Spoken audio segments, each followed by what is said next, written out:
পাকিস্তানি কিংবদন্তি পেসার মোহাম্মদ আমিরের আন্তর্জাতিক শুরুটা ছিল অনবদ্য। গতি আর সুইংয়ে মন কেড়ে নিয়েছিলেন ক্রিকেট প্রেমীদের। তবে অল্প সময়ের মধ্যেই মুদ্রার উল্টো পিঠও দেখতে হয়েছিল তাকে। অনিয়ম আর দুর্নীতিতে ছোচট খান লম্বা ক্যারিয়ারে। তবে শুধু নিজের অপকর্মই নয়, নষ্ট হয়ে যাওয়া ক্যারিয়ারের জন্য এবার দোষ চাপিয়েছেন পাকিস্তানের আরেক লিজেন্ড ওয়াকারের উপর।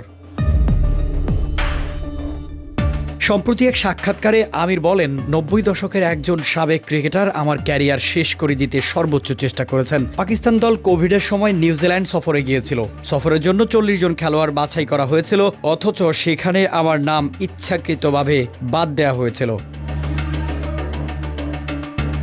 আমাকে পাকিস্তান দলে না দেখে সবাই ওয়াকারকে জিজ্ঞেস করেছিল আমির ভালো খেললেও কেন তাকে নিউজিল্যান্ড সফরে রাখা হলো না। এমন প্রশ্নে ওয়াকারের উত্তর ছিল অস্পষ্ট। আমরা ওকে পরিকল্পনায় রেখেছি, কিন্তু এখন ওকে একটু চাপে রাখতে হবে, পরে দেখা যাবে, ইত্যাদি ইত্যাদি। আমিরের এই গুরুতর অভিযোগ নিয়ে অবশ্য এখনো মুখ খোলেননি ওয়াকার। তবে কে ছিলেন এই ৯০ দশকের ক্রিকেটার তা নির্দিষ্ট করে বলেননি আমির।